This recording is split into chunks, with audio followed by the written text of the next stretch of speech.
আর নাম হচ্ছে দেলাওয়ার হোসাইন সাইদি, তার সার্টিফিকেট এখনো আছে। আপনি নাম দিয়ে দিলেন পাল্টিয়ে দেল্লো শিকদার।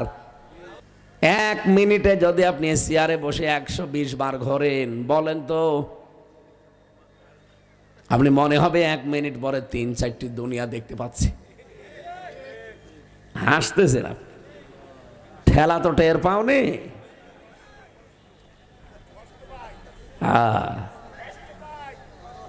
আমার শুনতেই বলেন তো কেমন লাগছে, আর আমি নিজে ফেস করে আসলাম। আমার এখন মাঝে মাঝে অতীতের ওই কথাগুলো মনে হলে ডর লাগে, আল্লাহ এইটা আমার উপরেও গিয়েছে। আমার মাথার চুল থেকে পা পর্যন্ত এমন কোনো জায়গা নেই জালেমরা টর্চার করে নাই, চুলও বাদ দেয় নাই।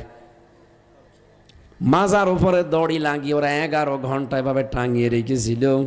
ওইটা এখন আমার মাঝে মাঝে মনে হয় যারা মানে নামাজও পড়তে দেয়নি, চার ওয়াক্ত জোহরের, আসরের, মাগরিবের, এশার নামাজ আমি জানি না কখন যে কোন সময় গেছে। অথচ আজকে ব্যারিস্টার আরমান আর আজমি ভাই নিজেরা যে দেখিয়েছে যে এই ঘরে আমাদেরকে রেখেছিল। ঘরের ভেতরে আপনারা দৃশ্য দেখেছেন যে ওখানে চেন দিয়ে পায়ের সাথে আটকানোর ব্যবস্থা করা। যদিও জালেমরা অনেকে এখন এই ঘরগুলো সব ধ্বংস করে ফেলেছে, আলামতগুলো নষ্ট করে ফেলেছে। আমি আজকে কয়েকটা দেওয়ালও দেখলাম, দেওয়ালের উপরে কারা কারা যেন লিখে রেখেছে মোবাইল নাম্বার।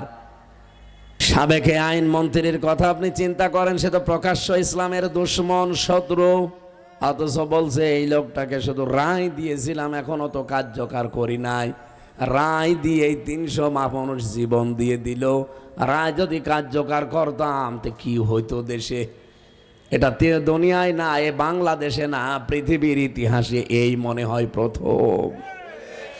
অথচ তার নামটাও আপনি পাল্টিয়ে তাকেও আপনি সারাটা জীবন জেলে রাখলেন।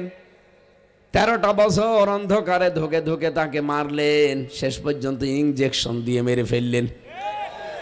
তার নাম হচ্ছে দেলাওয়ার হোসাইন সাইদি, তার সার্টিফিকেট এখনো আছে। আপনি নাম দিয়ে দিলেন পাল্টিয়ে দেল্লো শিকদার।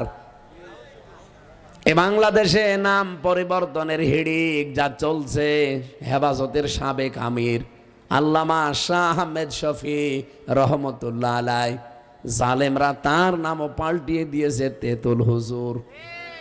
এই কথা বলছে না কেন? হযরত ইব্রাহিম নবীর নাম তারা পাল্টিয়ে দিয়েছে আব্রাহাম। আমি ইহুদিদের সাথে যখন কথা বলেছি, জিজ্ঞাসা করি, তখন ওরা আব্রাহাম বলে। কে ইনি? আমরা যারে ইব্রাহিম বলে ডাকি তারে ওরা আব্রাহাম বলে।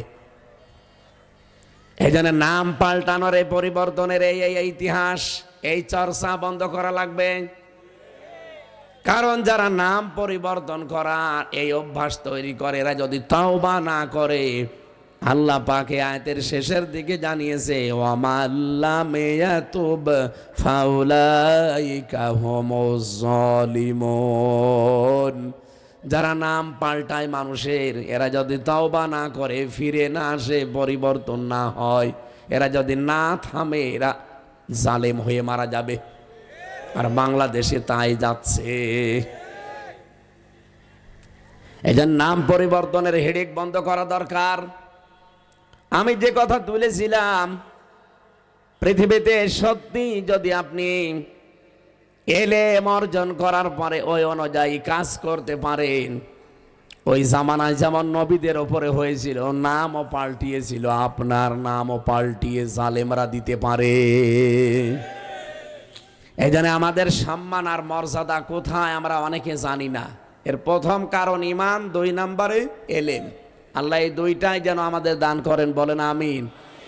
এই জন্য যাদের জন্য দোয়া করলাম, এই মানুষগুলোর ইমান এবং তাদের আমল এলেম অনুযায়ী যেন দুনিয়ায় হয়, আল্লাহ সে অনুযায়ী যোগ্যতা, মর্যাদা, সম্মান 2 জগতে যেন বাড়ান, বলেন আমিন। প্রশাসনের ভাইরা এসেছেন, আপনাদের থানার ওসি সহ যারা দায়িত্বে আছেন শৃঙ্খলার, আল্লাহ রাব্বুল আলামিন এই মানুষগুলোকে হায়াতে তাজ্জেবা সিহাতে কুল্লিয়া দান করুন। এই পোশাকটার উপরে মানুষের এখনো ঘৃণা যায়নি, আর এটা স্বাভাবিক, কারণ ওনারা যা করেছে সবাই না, কিছু কোলাঙ্গার অফিসার ছিল, এই মানুষগুলো যা করেছে প্রশাসনে, আজকে প্রধান উপদেষ্টা আয়না ঘর দেখতে গিয়ে কেঁদে ফেলেছি। ব্রিফিং করছে সাংবাদিকদের সামনে, এই বলে যে এটা তো মুরগির ঘরও এর চাইতে বড় হয়। মুরগি, হাঁস মুরগি যেখানে থাকে সেই ঘরও তো এর চাইতে বড় হয়।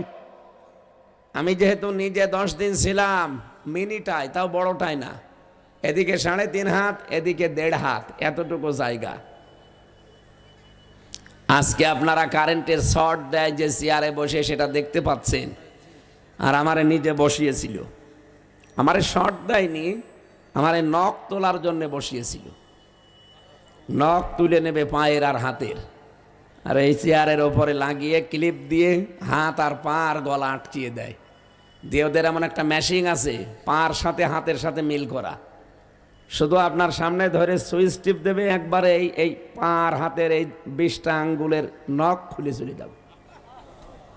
আরে নখ খুলে নিলে তো ছেড়ে দিলে হয় না, ওর উপর আবার লবণ দিয়ে দেয়।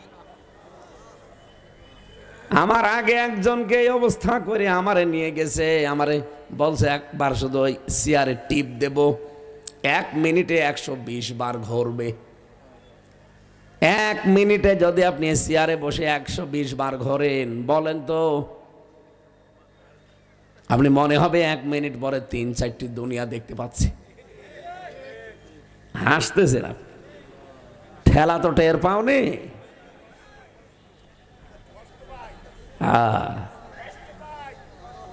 আমার শুনতেই বলেন তো কেমন লাগছে, আর আমি নিজে ফেস করে আসলাম। আমার এখন মাঝে মাঝে অতীতের ওই কথাগুলো মনে হলে ডর লাগে, আল্লাহ এইটা আমার উপরও গিয়েছে। আমার মাথার চুল থেকে পা পর্যন্ত এমন কোনো জায়গা নেই জালেমরা টর্চার করে নাই, চুলও বাদ দেয় নাই।